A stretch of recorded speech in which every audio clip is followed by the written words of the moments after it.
যখনই এই অনুষ্ঠান নিয়ে আমরা আসি আমরা কিন্তু এই কথাগুলো জানিয়েই আপনাদের কাছ থেকে জানতে চাই যে আপনারা সত্যিই এখন কেমন আছেন। এই যে সিজন চেঞ্জ হয়েছে এবং সিজন চেঞ্জের সঙ্গে প্রতি বাড়িতে যে সমস্যাগুলো দেখা দিচ্ছে সেই সমস্যার সাপেক্ষে কিন্তু আজকে আমরা আমাদের এই অনুষ্ঠানের আলোচনার প্রসঙ্গটাকে রেখেছি। দর্শক বন্ধুরা, বেশ কয়েকটা পর্বে আমরা ডায়াবেটিস, প্যানক্রিয়াস এই সমস্ত বিষয় নিয়ে আলোচনা করেছি।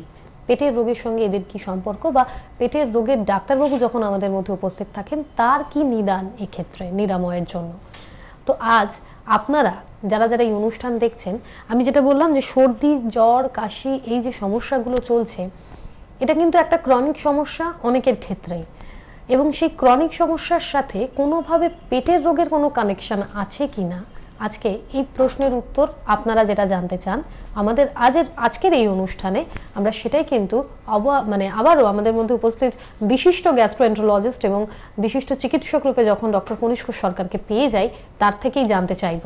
চলুন, ডাক্তারবাবু আমাদের মধ্যে উপস্থিত, তাকে স্বাগত জানিয়ে আজকে আমরা আমাদের এই অনুষ্ঠান এবং আলোচনা দুটোই এগোবো। আপনাদের সঙ্গে আছে আমি সুপর্ণা। আমাদের আজকের ফোনের অনুষ্ঠান, প্রত্যেকের নিজস্ব নিজস্ব শারীরিক সমস্যা নিয়েও আপনারা ফোন করতে পারবেন, কিন্তু একটু সময় নিশ্চয়ই আমরা চেয়ে নেব আপনাদের থেকে, যাতে আলোচনার বিষয়বস্তুটা নিয়ে এগোনো সম্ভব হয়। স্বাগত ডাক্তারবাবু আপনাকে। ধন্যবাদ। আমার অতি প্রিয় দর্শক শ্রোতৃমণ্ডলী সবার জন্য শুভেচ্ছা। আর সবাই ভালো থাকুন, সবাই আনন্দে থাকুন, সবাই সুন্দর থাকুন, এই ইচ্ছে জানিয়ে আজকে বক্তব্য শুরু করব। বিশেষ দিন 23শে জানুয়ারি। শরীর নিয়ে, স্বাস্থ্য নিয়ে, রোগ নিয়ে তো কথা বলার দিন আছেই। একবার আমার ব্যক্তিগতভাবে যিনি সত্যি আমার মনের নায়ক বলুন, হিরো বলুন, স্বামী বিবেকানন্দের পরে সুভাষচন্দ্রের যে স্থান সেটা তো কেউ নিতে পারবে না। আমি খালি যারা আমার বক্তব্য আজকে শুনছেন সবার কাছে একটা অনুরোধ রাখবো, যে একটা বিতর্ক চলছে যে সেই বিমান দুর্ঘটনায় উনি দেহ রেখেছিলেন না তারপরেও জীবিত ছিলেন। সত্যি উত্তরটা আমরা কেউ জানি না, কোনোদিন জানতে পারবো কিনা তাও জানি না। কিন্তু তার থেকেও বড় কথা, তার যা আদর্শ, তার যা বক্তব্য, সেগুলো আমরা একটু যাতে ফলো করতে পারি। বিশেষ করে যে তরুণ প্রজন্ম, সত্যিকারের তরুণের স্বপ্ন ছিলেন তিনি। আসলে এই নামে তার লেখা যে চিঠির সংকলন আছে, সবার কাছে অনুরোধ, সবাই হয়তো একবার করে পড়েছেন, আরেকবার পড়ুন। এবং আমরা সবাই মিলে যদি অনুরোধ করতে পারি এই রাজ্যের সরকারকে, দেশের সরকারকে, যে ক্লাস 11-12-এ যেসব পাঠ্য বই রেকমেন্ড করা হয় তার মধ্যে এই সুভাষচন্দ্র বসুর তরুণের স্বপ্ন বাংলায় এবং এর ইংরেজি এবং হিন্দি অনুবাদ আছে, সেগুলো যেন ভারতবর্ষের প্রতিটি তরুণ একবার সুযোগ পায় উল্টে দেখার। একবার উল্টে দেখার সুযোগ দিলে আমি শতকরা 100% নিশ্চিত যে পুরোটা না পড়ে কেউ উঠতে পারবে না। সবাই আমরা আর একবার আমাদের সেই প্রিয়, আমাদের তরুণের স্বপ্ন নেতাজি সুভাষচন্দ্র বসুকে শ্রদ্ধা জানিয়ে আজকের বক্তব্য শুরু করি। গতদিন আমি প্যানক্রিয়াসের রোগ, ডায়াবেটিস মেলিটাসের সাথে সম্পর্ক, মানে প্যানক্রিয়াসের থেকে ডায়াবেটিস হয়, এইসব নিয়ে আলোচনা করেছিলাম। আলোচনা চলাকালীন প্রচুর মানুষ ফোন করেছিলেন, ইনফ্যাক্ট অনুষ্ঠানের পরেও অনেকে ফোন করেছিলেন। ফোন করে এই শীতকাল বলে কিনা আমি জানি না, কিন্তু তারা ফোন করে তাদের বক্তব্য ছিল এরকম যে পেটের রোগের সাথে ক্রনিক কাফ, বিশেষ করে কম বয়সী ছেলে মেয়েদের সর্দি কাশি বা বয়স্কদের হাঁপানি, এইসব রোগের সাথে পেটের রোগের কোনো সম্পর্ক আছে কিনা তাই নিয়ে অনেকে জানতে চেয়েছিলেন। কেউ কেউ এরকম ফোন করেছিলেন যে ডাক্তারবাবু, আমার কাশি অ্যান্টিবায়োটিক খেয়ে কিছুতেই কমছে না, এটা কি পেট গরমের কাশি? এরকম অনেকে ফোন করে জিজ্ঞেস করেছেন। তৃতীয় একটা ব্যাপার, যে ব্যাপারে অনেকে জানতে চেয়েছেন, এই সংক্রান্ত এর প্রসঙ্গটা উঠে আসে বলে বলছি। সবাই বলছেন যে ডাক্তারবাবু, আমার অনেক দিন ধরে অম্বল আলসারের রোগে আমি ভুগছি, তার জন্য এই ওষুধপত্র খাচ্ছি। কোনো কোনো সময় আমার একবারে মানে সে শীতকাল হোক গরমকাল হোক কাশি শুরু হলে আর থামতে চায় না, অনেকক্ষণ ধরে কাশি চলতে থাকে, তারপর আস্তে আস্তে কমে, জল খেয়ে কমে, কখনো হয়তো কাশির কোনো সিরাপ খেয়ে বা একটা লজেন্স চুষে কমে। এরকম ভাবে নানা জন তারা ফোন করে প্রশ্ন করেছেন, এবং আমি এটা যথাযথ মনে করেছি এই কারণের জন্য যে একে তো শীতকাল এখন, এই ঠান্ডা ওয়েদারে অনেকে হয়তো ঠান্ডা লাগা বলে আমরা যে জিনিসটাকে বলি, সেরকম ঠান্ডা লেগে হয়তো সর্দি কাশিতে ভুগছেন এবং তার সাথে পেটের রোগের কোনো যোগ আছেন কিনা এটা জিজ্ঞেস করতে চাইছেন।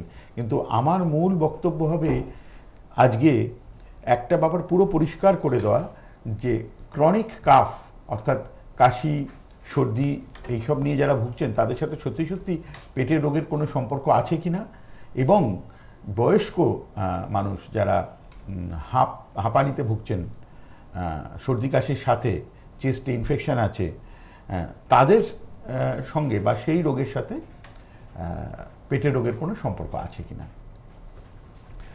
আমি প্রথমে বলে রাখি, আমি এইটা নিয়ে আলোচনা করছি, কিন্তু আপনারা আপনাদের যে কোনো রকম শারীরিক সমস্যা নিয়ে যদি কোনো প্রশ্ন থাকে অবশ্যই হেল্পলাইন যাচ্ছে, স্ক্রোলে আপনারা দেখতে পাচ্ছেন, সেই নম্বরে আপনাদের ফোন করে আপনাদের প্রশ্ন রাখতে পারেন।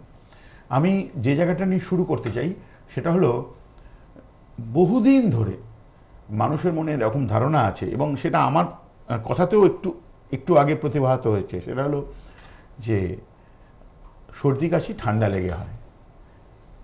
এত সোজা কথা এবং এত বহুল প্রচারিত কথা যে এইটা মাথায় প্রায় সবারই লেগে আছে। মানে সর্দি কাশি হলে সবসময় আমরা চিন্তা করি কি করে ঠান্ডা লাগলো বা আর ঠান্ডা লাগাবো না।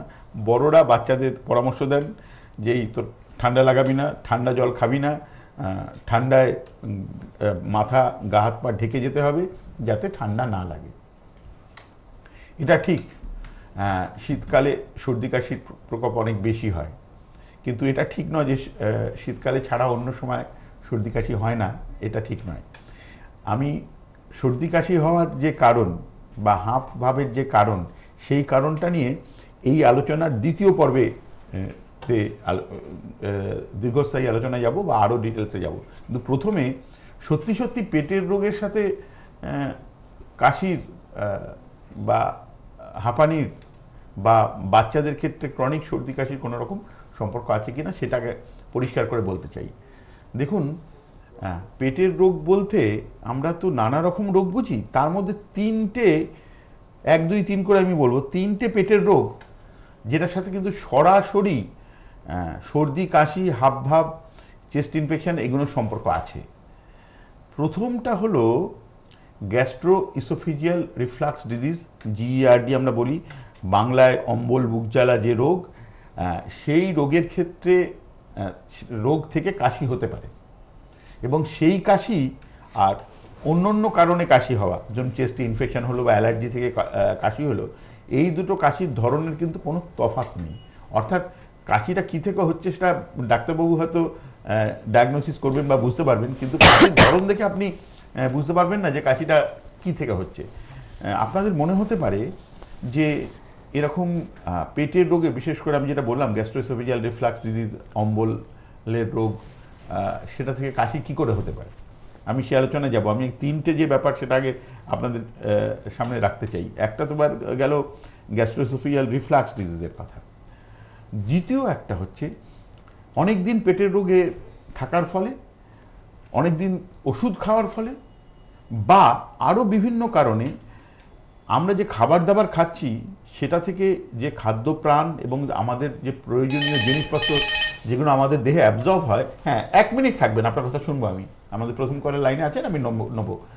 যেসব খাবার দাবারের মূল অংশগুলো আমাদের দেহে অ্যাবজর্পশন হয়, সেইখানে যদি রোগের উৎপত্তি হয়, ম্যাল অ্যাবজর্পশন সিনড্রোম, তাহলে কিছু কিছু ভিটামিন, কিছু মিনারেলস, আরও খুব জরুরি কিছু ট্রেস এলিমেন্টস, এগুলো অ্যাবজর্পশন নাও হতে পারে, সেগুলোর ডেফিসিয়েন্সি থেকে কিন্তু ক্রনিক সর্দি কাশি হতে পারে, যেটা কিন্তু আসলে পেটের রোগ থেকে হচ্ছে। তৃতীয় যে কারণ সেটাতে যাবো, আগে একটা ফোন নেবো। হ্যাঁ, কে আছেন? প্রথম কলার, বলুন। হ্যালো, হ্যাঁ, আমি ডক্টর সরকার লাইনে আছি, বলুন। আমার 4 বছরের বাচ্চা। হ্যাঁ, আপনি কে বলছেন, কোত্থেকে বলছেন? হ্যাঁ, আমি বলছি কলকাতা না, নপাড়া থেকে বলছি। হ্যাঁ, নপাড়া থেকে কে বলছেন? আমার নাম মহুয়া সান্তারা। হ্যাঁ, মহুয়া দেবী, আপনি বলুন। বলছি যে স্যার আমার 4 বছরের বাচ্চা। হ্যাঁ, এই কিছুদিন আমি বাচ্চাটা আর কি স্যারের সাথে ডাক্তারের সাথে কথা বলি, উনি বলেন যে টান, ওই ঠান্ডা লাগলে একটু টান ওঠে আর কি। আচ্ছা আচ্ছা জানার জন্য আপনাকে আর কি। আচ্ছা।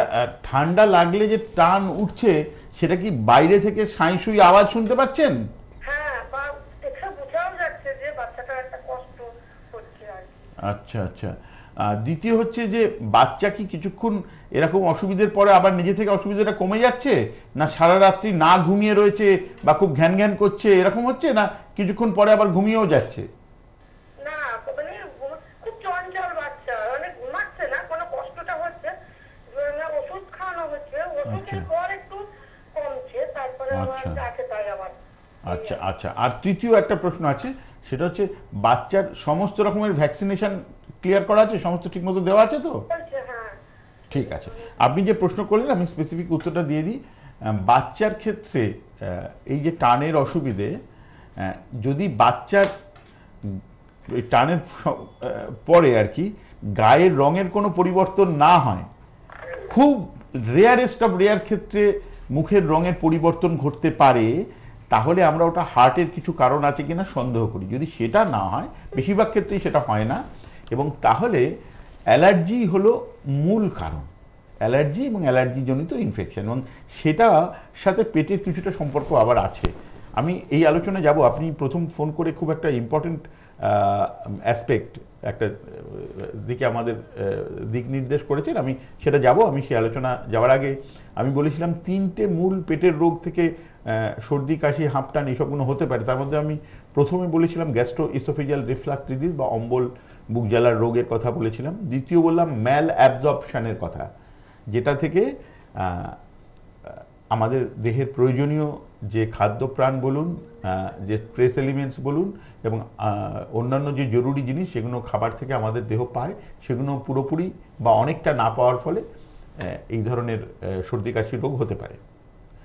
তৃতীয়, এটাও একটা ইম্পর্টেন্ট কারণ হলো যে আমাদের পেটের রোগের ক্ষেত্রে যখন আমরা কথাবার্তা বলি, তখন সব থেকে আগে পেটের রোগের ক্ষেত্রে আমাদের সব থেকে আগেই মনে হয় দুটো রোগের কথা। একটা আমাশাজনিত রোগ, অর্থাৎ যে ক্ষেত্রে অনেক লুজ মোশনস হচ্ছে অথবা পেট কামড়ে পায়খানা পাচ্ছে, এই রকম রোগের কথা। আর একটা হচ্ছে অবশ্যই অম্বল, আলসার, এই জাতীয় রোগ। কিন্তু এটা বাদ দিয়ে আরেকটি রোগ রিসেন্টলি আমি বেশ কয়েকবার নাম বলেছি, হয়তো অনেকে জানেন, সেটা হলো ইরিটেবল বাওয়েল সিনড্রোম, আইবিএস এর কথা বলছি। এটাও একটা পেটের রোগ, যে পেটের রোগটা আসলে পেট এবং নার্ভ এই দুটো রোগের একটা মিলেমিশে থাকা ব্যাপার। এবার এই ইরিটেবল বাওয়েল সিনড্রোমের ক্ষেত্রে যদি রোগ প্রথম থেকে নিয়ন্ত্রণে আনা না যায়, বেশ কিছুদিন পরে এইটা থেকে প্রচণ্ড রকম অ্যাংজাইটি, মানে উদ্বেগের ভাব, এবং কিছু কিছু লোকের ডিপ্রেশন, মানে একদম মন খারাপ হয়ে গেছে এরকম একটা ভাব হয়। এই যে অ্যাংজাইটি এবং ডিপ্রেশনে থাকা, এবং পেশেন্টের এই আইবিএস থেকে যদি চিকিৎসা না করা যায় বা নিয়ন্ত্রণে না আনা যায়, তাহলে এমন অবস্থা হয় যে পেশেন্ট লোকের সাথে মিশতে চায় না, মানে বিহেভিয়ারাল প্যাটার্নটা চেঞ্জ হয়ে যায়, এবং তখন ঘরের এক কোণে বসে থাকতে চায়। এই ধরনের বিভিন্ন রকম কারণ থেকে পেশেন্টের আইবিএসের পেশেন্টের কোনো আইবিএসের পেশেন্টের কাশির উপদ্রব হতে পারে। এবং অনেক সময় এই কাশিটা যখন পেশেন্ট কারোর সাথে কথা বলছে বা যখন চুপ করে কারোর সাথে কথা বলছে না, তখনও বেশ কিছুক্ষণ ধরে এরকম কাশির অসুবিধা হতে পারে, এবং সেক্ষেত্রেও রুগীরা মনে করেন যে এটা কোনো সর্দি কাশি সংক্রান্ত ব্যাপার হয়েছে, এবং তার জন্য যেহেতু আইবিএস এর পেশেন্টরা সবসময় খুব উদ্বেগের মধ্যে থাকেন যে আমার কোনো বড় রোগ হয়েছে বোধহয়, আর ধরা যাচ্ছে না, এরকম একটা চিন্তা সবসময় একটা আইবিএস এর রুগীর মানে ট্রেডমার্ক, যে সবসময় মনে করে থাকেন যে আমার একটা বড় কিছু রোগ হয়েছে যেটা ধরতে পারছি না। কাজে তারা তখন ওই সর্দি কাশির জন্য নানা রকম পরীক্ষা করতে থাকেন। আমি, হ্যাঁ, যিনি লাইনে আছেন না, 1 মিনিট থাকবেন, আমি আপনার কথা শুনবো, জাস্ট এ সেক। তো এই যে আমি অসুবিধাগুলোর কথা বললাম, মূলত পেটের রোগের তিনটে কারণ থেকে সত্যিকারের সর্দি কাশি হতে পারে, এবং এই ব্যাপারে কি করণীয় সেটা বলবো। এছাড়াও একটু আগে যিনি প্রথম কলার যিনি ফোন করলেন মহুয়া দেবী, ওনার বাচ্চার ক্ষেত্রে এই যে টানের ব্যাপার, সেই ব্যাপারেও কিছু বলার আছে, তাই নিয়েও আলোচনা করবো। হ্যাঁ, কে আছেন লাইনে বলুন? আমি ডক্টর সরকার আছি, বলুন। আমি রূপম ভৌমিক বলছিলাম। হ্যাঁ, রূপম ভৌমিক কোত্থেকে? হ্যাঁ, রিজেন্ট টেস্টের থেকে, বলুন। আমি আপনার প্রোগ্রামটা দেখতে আইবিএস ব্যাপার, অ্যাকচুয়ালি মাঝে আমার খুব ব্ল্যাক কালার হয়েছিল। আচ্ছা। তারপর কোনো কিছু মানে ব্লাড ওর মধ্যে পাইনি আর কি। আচ্ছা। ডক্টর বললো তোমার একটু আইবিএস মতো আছে, হ্যাঁ, ভাইভেট আইবিএস, আর কিছু ওই যে কি অ্যান্টিবায়োটিক দিল, আর এন্ডোস্কোপি কোনোস্কোপি সব করালো। বললো কোথাও কিছু নেই, মানে এক ধরনের রোগ না, ঠিক মানে বললো তোমাকে একটু ল্যাকটিক অ্যাসিড খেয়ে থাকতে হবে। তো আচ্ছা, প্রবলেম না খেলেই মানে বুঝতে পারছেন, মানে যখন খাচ্ছি মানে সামান্য মাংস খাচ্ছি, পরের দিন বাউল মুভমেন্ট প্রবলেম হয়ে যাচ্ছে। আচ্ছা আচ্ছা আচ্ছা। আমি লাস্ট খেয়েছি ভাইভেট আইবিএস বলে একটা ওষুধ, হ্যাঁ, ওই ওষুধটা খেয়েছি, রেস্টমাইসিন টরফিক্স খেয়েছিলাম, 3টে করে 7 দিন, পেটে ঠিক হচ্ছে। এই কি আইবিএস এর কোনো প্রপার ট্রিটমেন্ট আছে? হ্যাঁ, 100% আছে, এবং সেটা রুগী অনুযায়ী ভ্যারি করে। আমি তার আগে আমার দুটো জিনিস জানার আছে, একটু পরিষ্কার করুন তো রূপমবাবু, আপনার বয়স আন্দাজ কত হবে?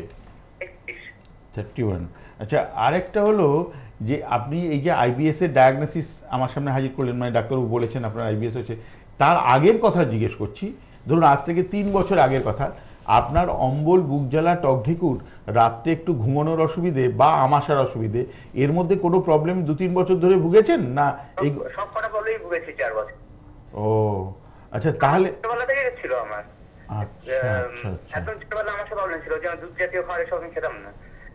এটা যে খেতেন না, এটা কি কোনো ডাক্তারের পরামর্শে না নিজে ঠিক করেছিলেন যে খাবেন না?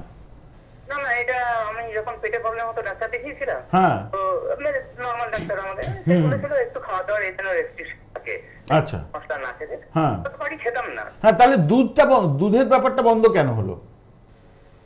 দুধের ব্যাপারটা বন্ধ কেন হলো? হ্যাঁ হ্যাঁ হ্যাঁ, ওই জাতীয় জিনিস তোমার ঠিক না।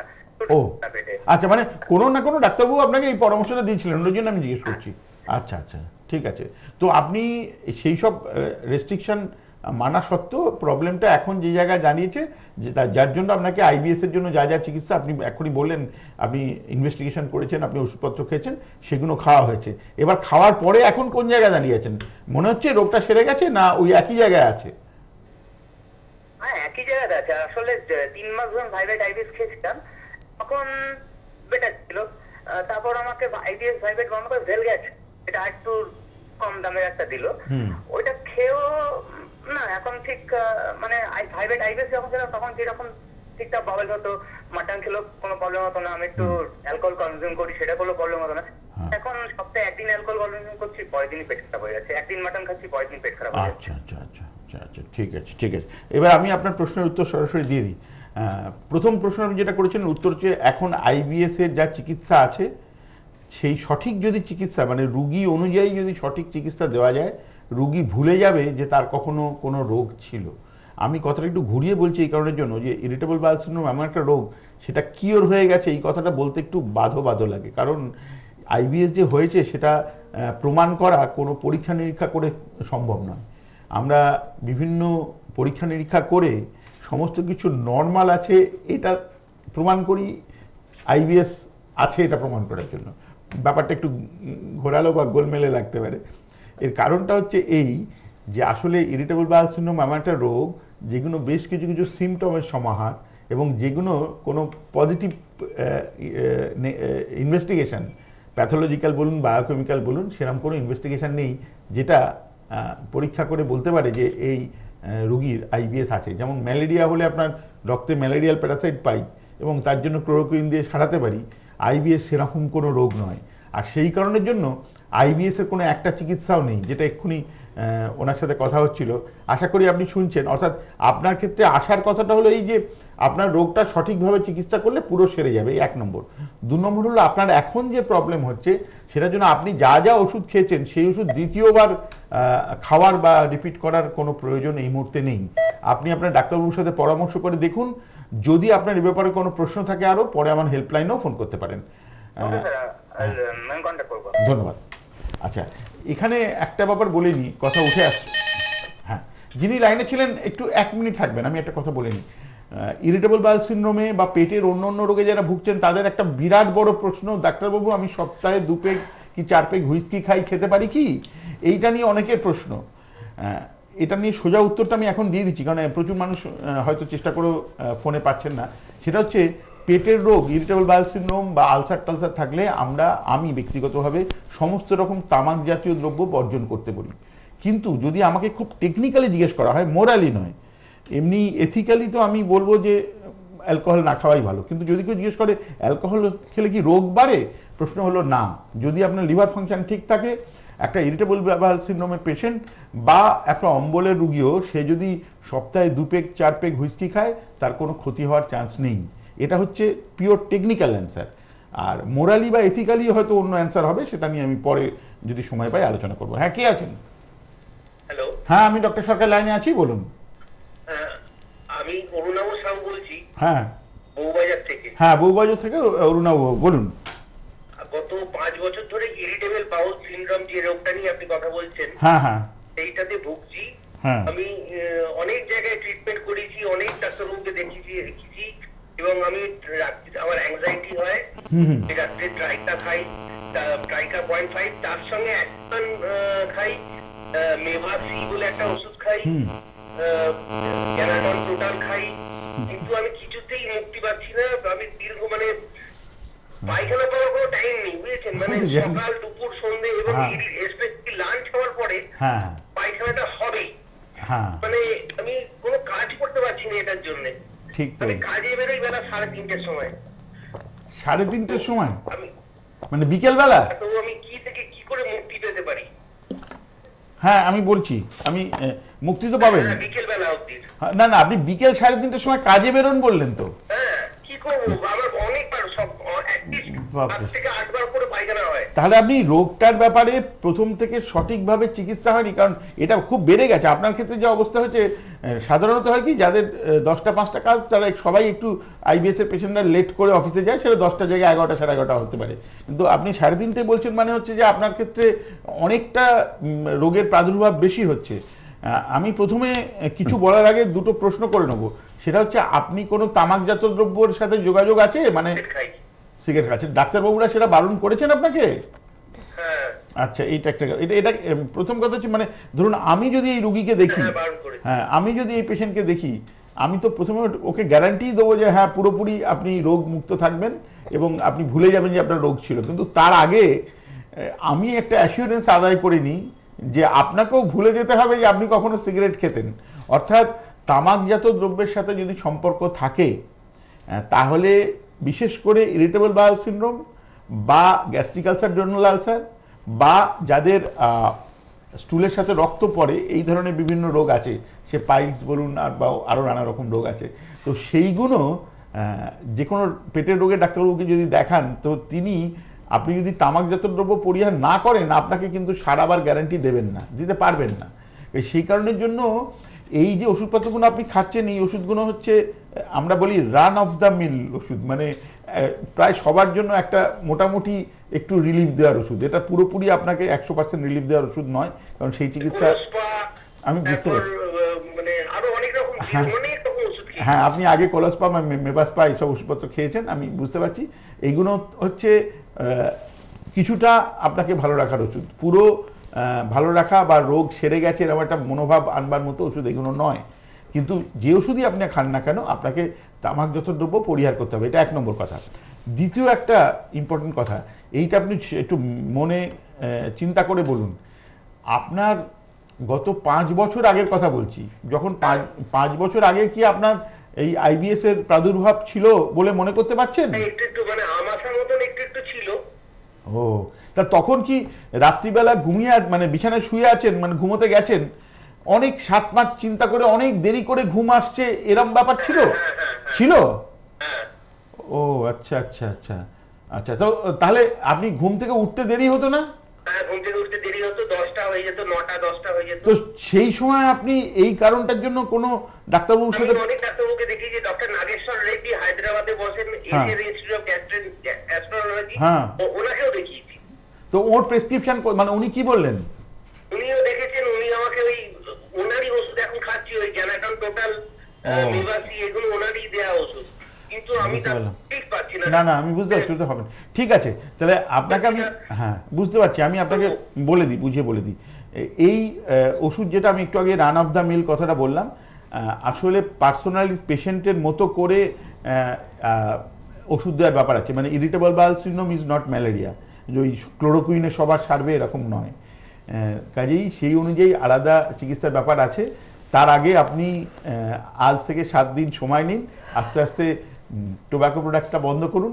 আমার হেল্পলাইন আছে, ফোন করলে আমি এই ব্যাপারে আরও কী করলে ভালো হবে বা আপনার কোনো কোয়ারি আছে কিনা থাকলে সেটা আপনি হেল্পলাইনে ফোন করে জেনে নিতে পারেন। কিন্তু আপনার তামাকজাত দ্রব্য বন্ধ করার একটা বিরাট জায়গা রয়েছে, কারণ তা নাহলে আমার ওষুধও আপনি অতটা ভালো থাকবেন না।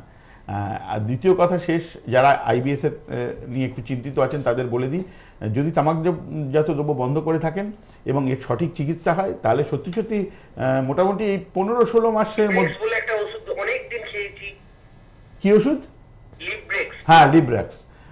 তো হ্যাঁ, বুঝেছি বুঝেছি, মানে আপনি সমস্ত জানা ওষুধ খেয়ে, হ্যাঁ হ্যাঁ আপনি খেয়ে রেখেছেন, আমি বুঝতে পারছি। তো আমার একটা খালি কোয়ারি আছে, আমার খালি একটা কোয়ারি আছে, আমার একটা জানার আছে। আমি সরি, আপনি প্রোথিয়াডেন ওষুধটাও কি খেয়েছেন? প্রোথিয়াডেন বলে কোনো, ওটা খাননি, ওটাই বাকি আছে তাহলে। যাই হোক, ঠিক আছে। তো আপনি তামাকজাত দ্রব্য পরিহার করুন, আর তাতে যদি এই ওষুধে একটু ইমপ্রুভ হয় ঠিক হলো, যদি তাতে না হয় পরে আমার হেল্পলাইনে ফোন করুন, এর জন্য আলাদা চিকিৎসা। না না, এটা খাবার ওষুধ, আপনার খাবার ওষুধ একদম নয়। মানে আপনি যে যে ওষুধগুলোর নাম বললেন তার মধ্যে শুধু এটাই বাকি থাকে আর কি। মানে ওটা অনেকে হয়তো দিতে পারেন, আপনার জন্য এই ওষুধ নয়। প্রতিহারে আপনি ভালো থাকবেন না, আমি বলে দিলাম। কাজেই সেই প্রশ্ন ওঠে না। আপনি প্রথমে তামাকজাত দ্রব্য বর্জন এবং তারপরের যে রাস্তাগুলো আমি আপনাকে গাইড করতে পারি, আপনি পরে আমাকে ফোন করুন, আমি বলবো। ধন্যবাদ ধন্যবাদ। আচ্ছা, আমি আজকের যে মূল আলোচ্য বিষয়বস্তু সেটা থেকে একটু সরে যাচ্ছি, কিন্তু এগুলো খুব ইম্পর্টেন্ট ব্যাপার আছে। কারণ হচ্ছে, যত দিন যাচ্ছে আমাদের ঘর থেকে বেরিয়ে, আমাদের বাড়ি থেকে বেরিয়ে আমরা যা যা কনফ্রন্ট করি, সেটা আমাদের অফিসে, কাজের জায়গায়, ব্যবসা স্থলে, যারা প্রফেশনাল, সেই প্রফেশনালরা যে প্রফেশনে আছেন তাদের জন্য, সব জায়গায় একটা কথা খুব শোনা যায়, সেটা হলো কম্পিটিটিভ এনভায়রনমেন্ট, কম্পিটিশান। খুব শুনি এখনকার দিনের বাবা মার মুখে ছেলেকে বলতে যে তোকে ফার্স্ট হতে হবে। বিজ্ঞাপনে তো সবসময় দেখছি এমনভাবে সব, হ্যাঁ যিনি লাইনে আছেন থাকবেন, বিভিন্ন প্রোডাক্টের অ্যাডভার্টাইজমেন্ট দেওয়া হচ্ছে, সে ছেলেকে সব কিছুতে ফার্স্ট করতে হবে তার জন্য। হ্যাঁ বলুন, যিনি আছেন লাইনে, তারপর আমি বলছি। হ্যাঁ হ্যাঁ, সুশান্ত বাবু, আমি ডক্টর সরকার লাইনে আছি, বলুন। অ্যাকচুয়ালি ওই আমারও এক সেম প্রবলেম, আইবিএস। তো যখন প্রবলেম হচ্ছে, কিছু ল্যাকটিক অ্যাসিড ওষুধ খাওয়া হয়েছিল ব্যাপারটা, আর প্রথমে কিছু অ্যান্টিবায়োটিক খাওয়া হচ্ছিল, আস্তে আস্তে ব্যাপারটা সেরে আসছিল। আমার ওই রকম 8-10 বার হয় না, কিন্তু মাঝে মাঝে সফট হচ্ছে, মানে আইবিএস ডি, মাঝে মাঝে আইবিএস মানে যেটা লুজ মোশনের মতো হতো, তো ঠিক হয়ে যাচ্ছে। ইন দ্য মিন টাইম আমার টাইফয়েড হয়ে যায়। তো টাইফয়েড হয়ে যাওয়ার পর আমাকে যে যখন ছিল তখন যে গ্যাস্ট্রোএন্টারোলজিস্ট দেখেছিলেন, বললো একটা কোলোনোস্কোপি করে নিতে, তো কিছু পেলো না, ইউএসজি পেলো না। তো তারপর তিনি বললো তুমি একটা কাজ করো, একটা কি এটোলাইট আইবিএস নাকি এক্সোলাইট একটা ওষুধ সরি, ওই ওষুধটা দিল। তো খেলাম 1 মাস, ঠিক হয়ে গেলাম। তারপর আবার খেলাম, বললো দেখো তোমার আইবিএস তো যখন প্রবলেম হয় এই ওষুধ খেতে হবে, না তুমি খাওয়া দাওয়া কন্ট্রোল করো, না কোনো কমপ্লিকেশন কিছু দিল না। আমি ফিরে আসলাম। এখন আমি বুঝতে পারছিলাম কি করবো, মানে পেট ভার হয়ে থাকা, গ্যাস, একটু রিচ খেলেই পরে পেট খারাপ হয়ে যাওয়া। আমি এখন যদি আমি আগে 2-3টে প্রশ্ন করি, আমার জানার আছে। প্রথম হচ্ছে যে এই যেটা বিয়ের মরশুম চলছে, অনেকগুলো বিয়ে বাড়ির নেমন্তন্ন, প্রায় সবাই মানে ইনভাইটই আছেন, তাদের কোনো না কোনো বিয়ে বাড়ি। তো আপনি শেষ যে বিয়ে বাড়িটা খেয়েছেন, সেটা কনফিডেন্টলি সমস্ত কিছু খাবার দাবার খেতে পেরেছেন?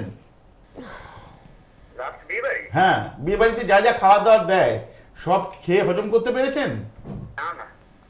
তাহলে কি আপনি পিক অ্যান্ড চুজ, মানে একটা একটা জিনিস কোনটা খাবো না খাবো দেখে শুনে নিয়ে একটা একটা করে নিয়ে খান, এরকম ব্যাপার না? যা আমাকে ময়দা জিনিস ময়দার জিনিস কে না করেছে? হ্যাঁ, ময়দার জিনিস কে না করেছেন? লাস্টে যে ডাক্তারবাবু ও ডাক্তারবাবু না করেছেন, আচ্ছা ঠিক আছে, তাহলে ওই জন্য আপনি ময়দার জিনিসটা খান না, বুঝলাম। তারপর তারপর ইচ্ছা হলো মটন নিলাম না। ও এবার ডিপেন্ড অন সিচুয়েশন, মানে আগের দিন আমি কতটা খেয়েছি, মানে বেশি খেলে তো পরের দিন একটু প্রবলেম হয়ে যেতে পারে না। ও তারপর তো অ্যাসিডিটিরও প্রবলেম আছে, কিন্তু আমার ডাক্তারবাবু বললো তুমি খবরটা স্ট্যান্ড করতেই হবে না, হ্যাঁ যদি খাও তাহলে তাহলে সেটা কিন্তু আরো প্রবলেম হবে।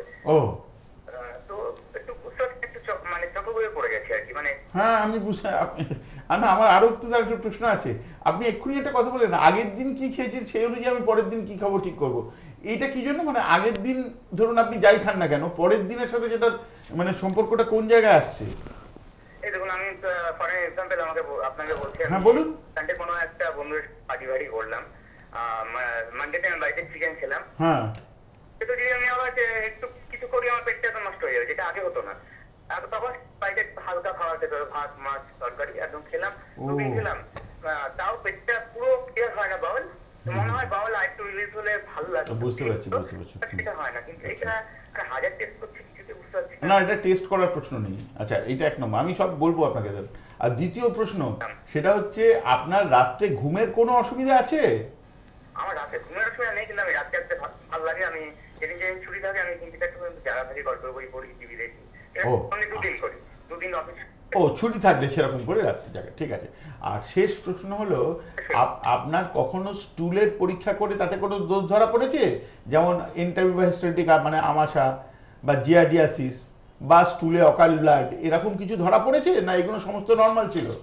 অকাল ব্লাড মানে ওবিটি টেস্টের কথা বলছেন? হ্যাঁ একদম তাই। ওবিটি আমার করা হয়েছে 6 বার। কেন 6 বার কেন?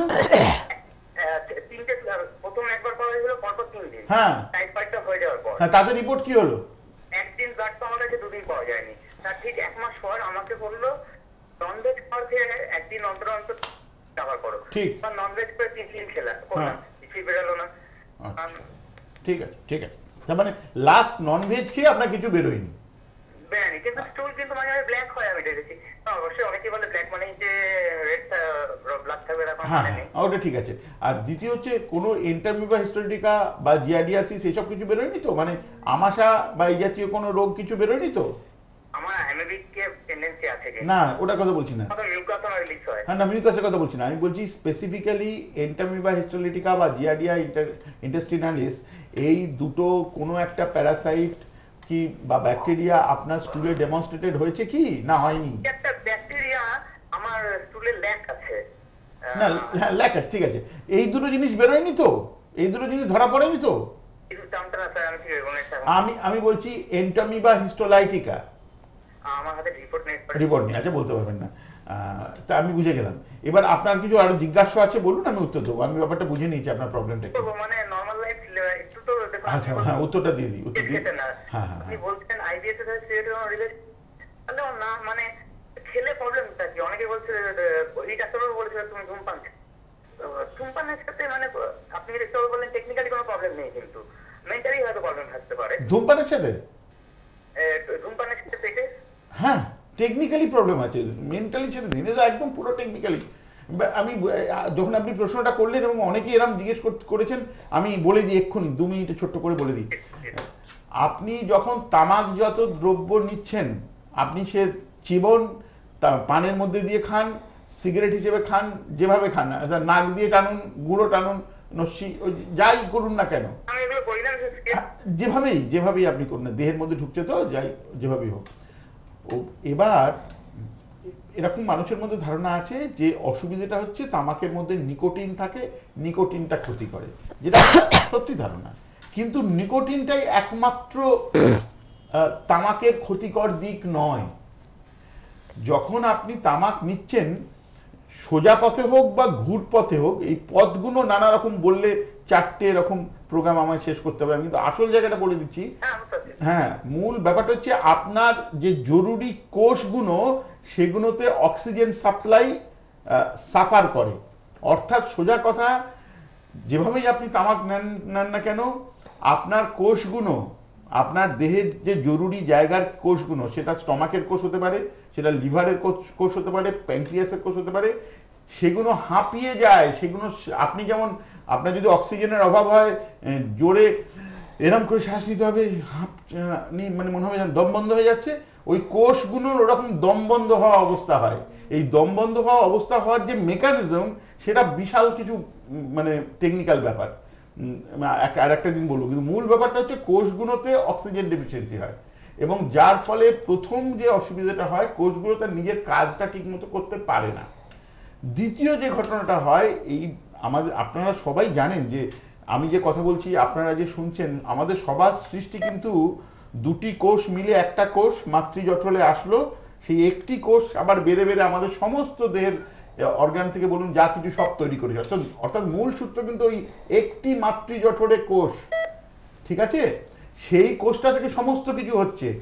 এখন সেই যে কোষটা থেকে সমস্ত কিছু হচ্ছে, তার মধ্যে একই কোষ থেকে বিভিন্ন রকম কলা বা টিস্যু তৈরি করবার ক্ষমতা অন্তর্নিহিত ছিল, এবং সেই অন্তর্নিহিত থাকার পরে সে যখন সমস্ত কিছু তৈরি করে দিল, এই পুরো পূর্ণাবয়ব একটা মানব দেহ তৈরি করে দিল, আমরা ভূমিষ্ঠ হলাম। এবং তখনও তার মধ্যে এমনভাবে প্রোগ্রাম করা আছে প্রত্যেকটা কোষের মধ্যে যে কোন কোন বয়সে বেড়ে বেড়ে কী কী তৈরি হবে। বিশাল জেনেটিক ইঞ্জিনিয়ারিংয়ের ব্যাপার, খুব ইন্টারেস্টিং। এইখানে বলার সময় খুব কম, পরে একটা দিন হয়তো গল্পের মতো বলবো। তো সেই যে ঘটনাগুলো ঘটছে, তামাকের মধ্যে আপনি যখন তামাক খাচ্ছেন, তখন ওই যে প্রোগ্রামটা করা আছে কখন কি হবে, সেই প্রোগ্রামটা তামাকের বিষপ্রভাব বলুন বা তামাকের প্রভাব বলুন, এই প্রোগ্রামটাকে গুলিয়ে দেয়। কি করতে হবে না করতে হবে সেটা ঠিকমতো যখন করার কথা নাও করতে পারে, এবং সেই গুলিয়ে দেওয়ার যে ব্যাপারটা, সেটাকে আমরা বলি মিউটেশন হওয়া। এবং সেই মিউটেশনটা হচ্ছে যে কোনো ক্যান্সার হওয়ার প্রথম সূত্রপাত। মানে একটা লোক দৌড় করার সময় যে একটা জোরে দৌড়তে প্রথম যে শুরু করাটা হলো এই মিউটেশনের জায়গা। অর্থাৎ আমি কি বললাম, যে তামাকজাত দ্রব্য থেকে একটু আগে যিনি এখনো লাইনে আছেন কলার বলছিলেন যে ওটা শুধু একটু মেন্টাল ব্যাপার, টেকনিক্যাল তো কোনো যোগাযোগ নেই। আমি পুরোপুরি উল্টো কথা বললাম যে টেকনিক্যাল প্রচণ্ড যোগাযোগ আছে। প্রথম যোগাযোগ যেটা, সেটা হচ্ছে কোষগুলোতে অক্সিজেনের অভাব তৈরি করা, অর্থাৎ কোষগুলো ঠিকমতো শ্বাস নিতে পারছে না, হাঁপাতে শুরু করছে। আর দ্বিতীয়ত হলো জেনেটিক মিউটেশনের কথা বললাম। এছাড়াও আরও কিছু কিছু ব্যাপার আছে, তার কার্বনের ব্যাপার আছে, অন্য ব্যাপার আছে খুব। হ্যাঁ, আপনার প্রথম কথা তো আপনি যদি তামাকের সাথে সম্পর্ক থাকে এবং আপনি যদি পেটের রুগী হন, তাহলে যে কোনো পেটের ডাক্তারবাবু প্রথমেই আপনাকে তামাক বর্জন করতে বলবেন। এতগুলো হয়তো ঘুরিয়ে এত কথা বলবেন না, কিন্তু মূল ব্যাপারটা হচ্ছে ওইটা যে আপনি যাই করুন না কেন, এটা মেন্টাল ব্যাপার নয়, এটা পুরোপুরি টেকনিক্যাল ব্যাপার। You have to give up all type of tobacco products, এটা প্রথম। কিন্তু তার মানে আপনি রোগটা সেরে গেল তা নয়। টোবাকো প্রোডাক্টস বন্ধ করলে আপনার রোগ সারবে না, এবং আপনার রোগ সারার ক্রাইটেরিয়াটা হবে আপনি সমস্ত কিছু খেয়ে হজম করতে পারবেন। অর্থাৎ আপনি যে ওই হুইট প্রোডাক্টস খাবেন না, মিল্ক প্রোডাক্টস খাবেন না, এর মানে হলো রোগটা সারাতে পারলাম না। অর্থাৎ রোগ সারাতে পারলে সমস্ত কিছু খেতে পারবেন।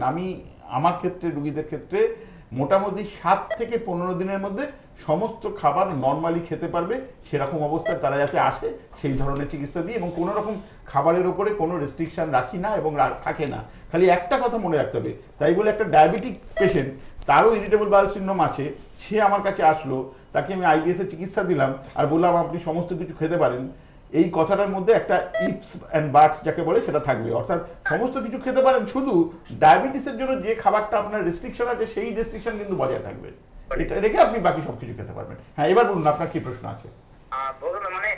হ্যাঁ, মানে প্রপার গাইডেন্স করে এবং খুব বেশি আমার মানে কন্ট্রোলে, মানে ইন প্রসেসে থাকতে হবে। মানে 1 বছর 2 বছর নেটে এটা নাকি লং প্রসেস, 1 বছর ধরে মেনটেন করে যেতে হয়, তাহলে নাকি সাথে উত্তরটা দিদি। প্রথম কথা হচ্ছে চিকিৎসার সময়টা হবে অ্যারাউন্ড 16 মাস, কারোর থেকে 18 মাস হতে পারে। কিন্তু যেটা বললাম 3 সপ্তাহ 3 উইকস, 21 দিন পর থেকে সমস্ত নর্মাল খেতে পারবেন, এবং কোনো রকমের বেশি নিয়ম কানুন মানার ব্যাপার নেই। সাধারণ মানুষ যা যা খায়, যার জন্য আমি বিয়ে বাড়ির উদাহরণ দিলাম, সোজা কথা একটা বাঙালি বিয়ে বাড়ি গিয়ে পরপর 2টো বিয়ে বাড়ি পরপর 2 দিনে খেয়ে হজম করতে পারবেন, এটা হলো ক্রাইটেরিয়া। তাহলে বুঝতে পারবেন যে না, আমার আইবিএস সেরে গেল, আর রাত্রে আরাম করে ঘুমোতে পারবেন। ঠিক আছে, আর কিছু জিজ্ঞাসা আছে? ধন্যবাদ। হ্যাঁ, আচ্ছা, আমি আরেকটা ফোন নিতে হবে। হ্যাঁ বলুন, আমি সরকার লাইনে আছি, বলুন। হ্যালো, হ্যাঁ নমস্কার। আমি বিগত 9 বছর। একটু নাম বলুন, কোথেকে বলছেন? বাগনান থেকে বলছি। বাগনান থেকে? সুশান্ত মন্ডল। সুশান্ত বাবু, বলুন। আমি বিগত 9 150 দিনে একটা কিংবা ফেমোসিপ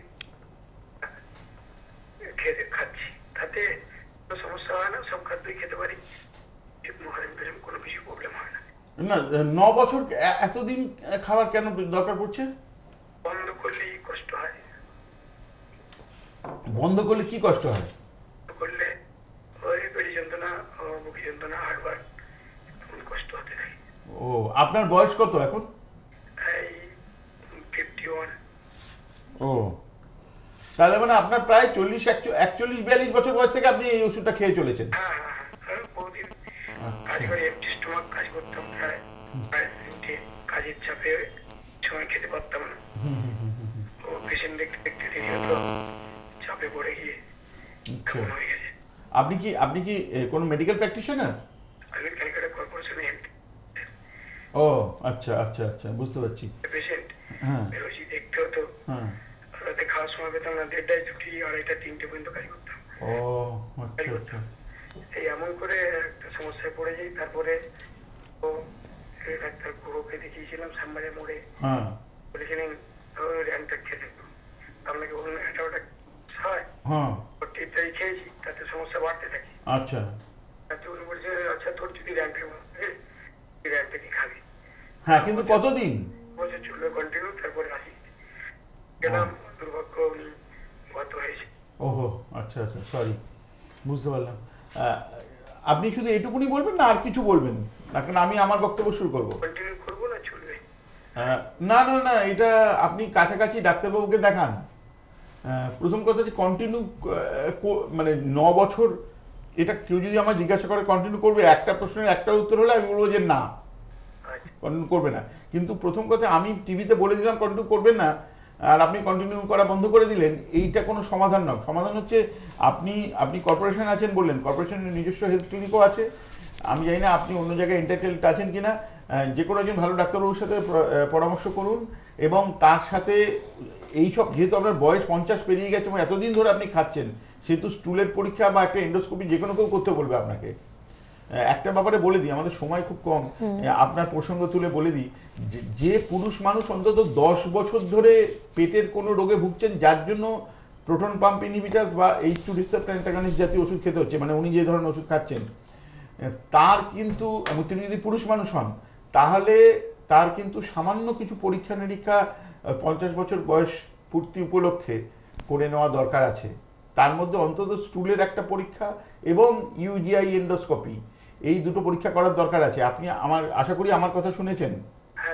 আপনি একটু আপনার কাছাকাছি ডাক্তারবাবুর সাথে যোগাযোগ করুন, যদি তারপরেও প্রশ্ন থাকে আমার হেল্পলাইনে ফোন করলে আমি উত্তর দেবো। ঠিক আছে, ধন্যবাদ।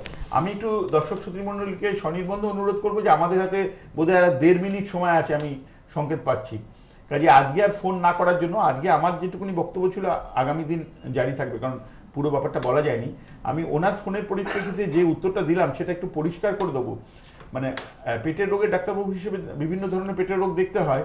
সেক্ষেত্রে আমার যেটা অভিজ্ঞতা হয়েছে সেটা হলো, পুরুষ মানুষের ক্ষেত্রে যেই 40-42 বছর বয়স ক্রস করলো, যারা ক্রনিক অম্বলের রোগে ভুগছেন, তারা যদি সিগারেটও খান বা তামাকের সাথেও যোগ থাকে, তাহলে এমন একটা ক্ষতিকর একটা ব্যাপার তৈরি হয় যে তাদেরকে একটু বেশি স্ক্রিনিংয়ের দরকার, বেশি লক্ষ্য তাদের উপর থাকা দরকার। এবং সেই লক্ষ্যটা কি থাকা দরকার, যে 3টে জিনিস, একটা হচ্ছে রেকটামের, একটা হলো স্টমাকের, আর একটা হচ্ছে প্যানক্রিয়াসের। অর্থাৎ রেকটামে কোনো রকম খারাপ রোগ হচ্ছে না তো, ক্যান্সার বা সেই অসুবিধা হচ্ছে না তো, স্টমাকের কোনো রকম খারাপ রোগ হচ্ছে না তো, ক্যান্সার বা রক্তপাতের কোনো কারণ আছে সেরকম কিছু, বা প্যানক্রিয়াসে প্যানক্রিয়াটাইটিস বা অন্য কোনো খারাপ রোগ হচ্ছে না তো। এই 3টে অর্গানে এই বয়সে, বিশেষ করে যারা স্মোক করেন এবং যাদের অনেক দিন ধরে অম্বল আলসারের রোগ আছে, তাদের এই ধরনের রোগ হওয়ার সম্ভাবনা থাকে। এবং আমরা অনেক দেরি করে যদি ধরতে পারি, তখন রোগীরও ক্ষতি, আমাদেরও ক্ষতি। এই নিয়ে আলোচনা জারি থাকবে। আজকে আমাদের সময় একদম শেষ, আগামী দিন বক্তব্য নিয়ে ফিরে অবশ্যই কারুর কোনো রকম কোনো জিজ্ঞাসাবাদ থাকলে, তারা যদি কোনো পরামর্শ চান, তো ডাক্তারবাবুর সঙ্গে হেল্পলাইনের মাধ্যমে যোগাযোগ করতে পারেন। আজকের মতো অনুষ্ঠানে এই অবধি। ডাক্তারবাবুকে ধন্যবাদ। দর্শক বন্ধুদের নমস্কার।